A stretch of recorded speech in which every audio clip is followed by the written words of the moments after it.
आज आपको उत्तर प्रदेश सरकार के द्वारा चलाए जा रहे कार्यक्रम डॉक्टर राजेश सक्सेना से भेंट कराते हैं, जिन्होंने सड़क सुरक्षा में मास्टर ट्रेनिंग के रूप में, अवार्ड के रूप में और समाज के क्षेत्र में बहुत सम्मान प्राप्त किया है। आइए मिलते हैं, परिचय करते हैं थोड़ा। सर, आपका नाम?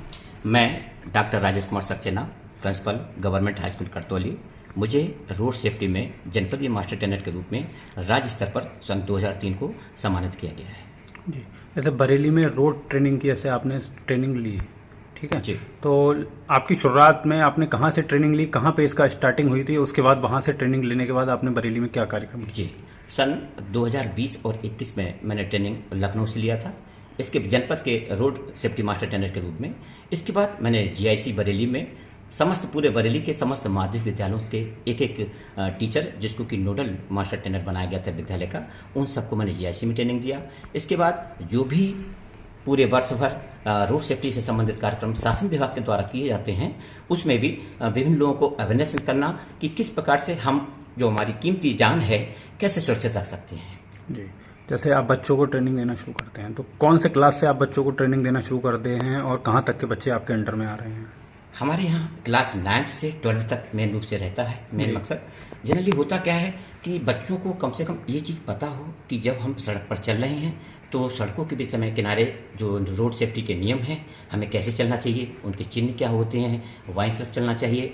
जो भी वाहन का प्रयोग करते हैं 18 साल से ऊपर के बच्चे, उनके लिए भी हम इस चीज़ को बताते हैं कि जब भी हम रोड पर चलें तो हेलमेट जो कि हमारा क्या करता है 70 से 80% हमारे सिर की चोट को बचाता है। हेलमेट का मतलब है HELMET।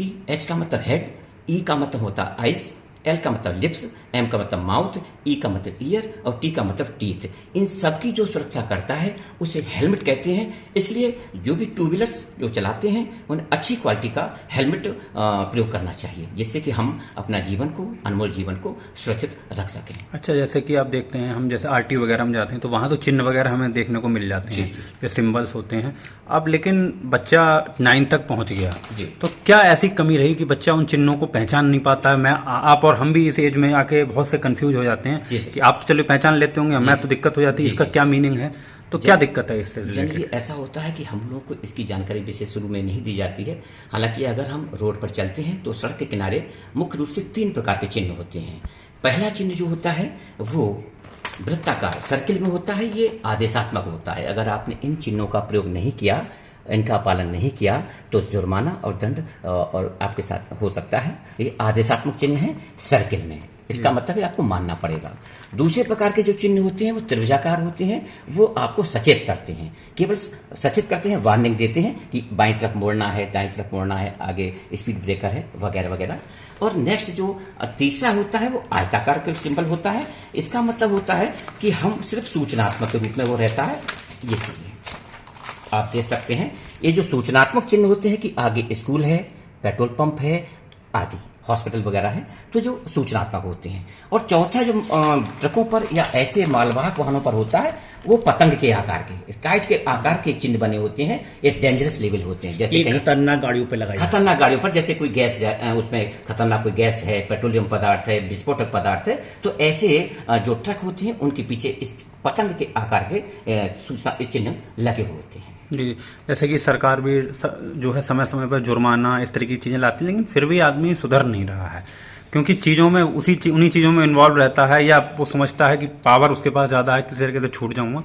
तो क्या कारण है इससे, क्या मानते हैं? जनरली मैं तो ये मानना चाह रहा हूँ कि जो आजकल की जो नई पीढ़ी है वो अपने माता पिता का पालन नहीं कर पा रही है, और थोड़ा सा एक हड़बड़ी में गड़बड़ी और जो होड़ वाली चीज़ है उसका पालन ना करने की वजह से थोड़ा जोशीला। और मुख्य रूप से ये भी मैं बताना चाहूँगा कि 18 से 35 वर्ष के जो लोग होते हैं उनका सबसे ज़्यादा एक्सीडेंट होते हैं, क्योंकि वो किसी की सुनते हैं नहीं। उन्हें मालूम है कि अगर हम आगे बढ़ जाएंगे, ऐसा कर लेंगे तो हमारा आगे पीछे कुछ नहीं है कोई भी, तो कोई बात नहीं, हम मर भी गए तो भी कोई बात नहीं है। तो विशेष रूप से उनका ढीठतापन जो है वो उस चीज को व्यक्त करती है कि जो नियम हमारे सरकार विभाग द्वारा लगाए जाते हैं उनका वो पालन नहीं करते हैं, जबरदस्ती मतलब जो है रेड लाइट को जंप करेंगे। या तो भारत में क्या कंडीशन है रोड एक्सीडेंट्स वगैरह की, क्या बताना चाहेंगे? जी, भारत में चूंकि भारत सरकार उत्तर प्रदेश सरकार हमारे भारतीय लोगों को बहुत ज़्यादा प्रयास कर रही है कि जो हम सब लोग हैं सुरक्षित चलें, और उनका ये प्रयास है मुख्य रूप से हर महीने सड़क सुरक्षा माह या सड़क सुरक्षा सप्ताह पूरे वर्ष भर मनाया जाता है। अवेयरनेस भी दी जाती है, उनको बीच में चेकिंग भी किया जाता है, जैसे कि व्यक्ति हेलमेट पहन के चल सके, 4 व्हीलर वाला जो व्यक्ति है वो सीट बेल्ट लगा के चल सके, और स्पीड ज़्यादा तेज ना हो, चलते समय हम मोबाइल फ़ोन का प्रयोग ना करें, नशे में वाहन ना चलाएं, दवा खाकर भी हम लोगों को वाहन नहीं चलाना चाहिए किसी की होड़ में, और आगे छोटे बच्चों को भी बैठाल कर भी 2 व्हीलर में या फिर हम साइड में बैठा लेते हैं 4 व्हीलर में, तो छोटे बच्चों को बैठाने में थोड़ा सा बचना चाहिए। अच्छा, एक जैसे नितिन गडकरी के पास जो मंत्रालय है, ठीक है, तो उसमें एक आया था कि कुछ गाड़ियों में पहले जो था एयर बैग वगैरह आते हैं, कुछ में नहीं आते हैं, तो सरकारी जब कंपलसरी नहीं करना चाहती इन चीज़ों को सेफ्टी में, तो ये तो दोहरा आपका मापदंड हो गया। सरकार अगर चाहे तो कंपलसरी होना चाहिए, तो क्या कहना चाहेंगे सब? नहीं, वैसे सरकार बहुत प्रयास कर रही है। आजकल अगर आप देखेंगे, हाँ पहले के वाहन में ऐसा नहीं था, लेकिन आजकल जो भी अच्छे वाहन आ रहे हैं उन सब में 6 एयर बैग मिल रहे हैं, और एयर बैग भी तभी खुलता है जब प्रॉपर तरीके से जब हम सीट बेल्ट बांधे हों। तो एयर बैग लगने से क्या है कि अचानक बहुत तेजी से अगर शॉकिंग होती है, एक्सीडेंट होता है, तो एयर बैग खुलने से जो ड्राइविंग सीट के आसपास जो भी बैठे हुए हैं वो उनका जिंदगी जीवन है वो बच सकता है। अच्छा, भारत में क्या स्थिति चल रही है कि जो अगर आपके पास डेटा कुछ हो तो कितने एक्सीडेंट वगैरह क्या होते हैं, और विदेशों से इनकी तुलना किस तरीके से की जा रही है? जनरली है क्या कि अब 2019 के आंकड़े के हिसाब से अगर आप देखें तो 4.5 लाख लोग एक्सीडेंट्स हमारे भारत में हर वर्ष होते हैं, और इसमें भी लगभग 1.5 लाख लोगों के एक्सीडेंट जो हैं वो मर जाते हैं दुर्घटना में। मतलब ऐसा है कि असमय काल में फंस जाते हैं, चले जाते हैं, वो सिर्फ क्या है उनकी लापरवाही की वजह से।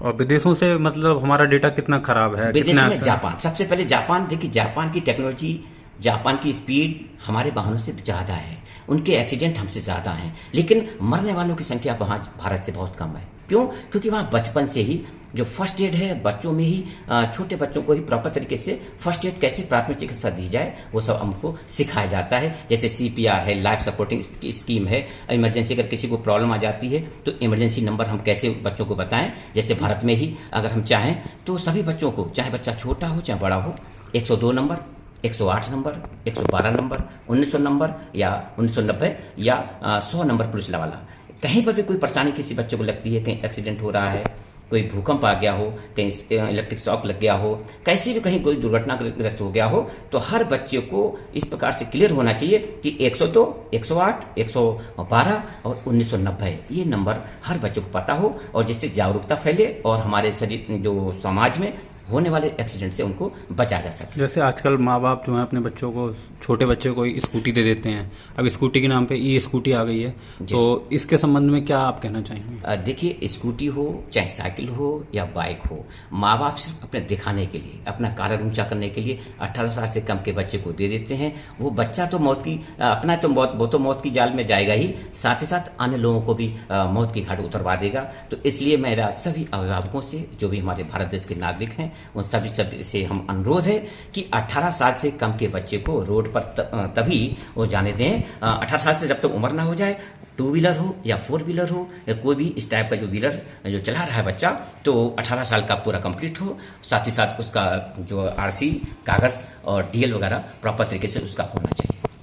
अच्छा, कॉन्वेंट स्कूल में जो बच्चे वाहन ला रहे हैं, इसे कैसे रोक सकते हैं? देखिए, कॉन्वेंट स्कूल के बच्चों को एक तो उनमें होड़ तो रहती है, रोका तभी जा सकता है जब प्रॉपर तरीके से गार्जियन और साथ ही साथ जो वहाँ के विद्यालय के टीचर्स हैं, प्रिंसिपल हैं, वो भी उस चीज़ को देखें कि 18 साल से कम की एज का तो नहीं है।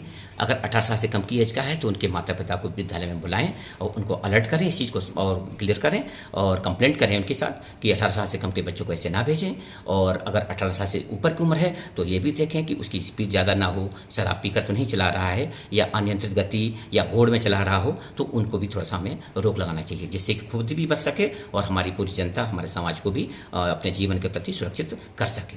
क्या ये कार्यक्रम कॉन्वेंट स्कूल में चलाए जाते हैं? हाँ, सभी स्कूलों में, क्योंकि जनरली भारत सरकार, उत्तर प्रदेश सरकार सभी विद्यालयों में, चाहे वो UP बोर्ड हो, चाहे CBSE बोर्ड हो, चाहे SSC बोर्ड हो, कोई भी बोर्ड हो, भारत सरकार और उत्तर प्रदेश सरकार सभी में चाहती है कि इससे बच्चों की सुरक्षा के साथ साथ हमारे गार्जियंस को भी उस चीज़ का, नियमों का पालन कर सकें। और 2 बातें मैं और बताना चाहूँगा। एक गोल्डन आवर और जो होता है जो सिटीजन्स, गोल्डन आवर का मतलब तो ये हो गया कि स्वर्ण घंटा, दुर्घटना के बाद का 1 घंटे का समय, जिसमें व्यक्ति जीवन स्वर्ग और नरक के बीच का वह समय जिसमें व्यक्ति बच सकता है, अगर उसको प्रॉपर तरीके से हेल्प मिल जाए, प्रॉपर रूप से उसको सहायता मिल जाए, तो वो है व्यक्ति उस 1 घंटे जो स्वर्णिम घंटा जिसको कि गोल्डन आवर बोलते हैं, उसमें उसको बचाया जा सकता है। अभी थोड़े दिन पहले राजेश कुमार जी का ये कहना था आरटी ऑफिस में, मैं सुन रहा था 6 चालान गाड़ी कट जाएंगे, उसके बाद डीएल कैंसिल हो जाएगा, ऐसा है कुछ है? हाँ, हमने भी इस चीज़ को सुना है और बिल्कुल निरस्त भी होना चाहिए। कई बार हमने सुन चुके हैं इस चीज़ को। 6 चालान अगर कटते हैं तो निश्चित रूप से उसका जो है गाड़ी के कागज और डीएल वगैरह निरस्त होना चाहिए। बिल्कुल सही है।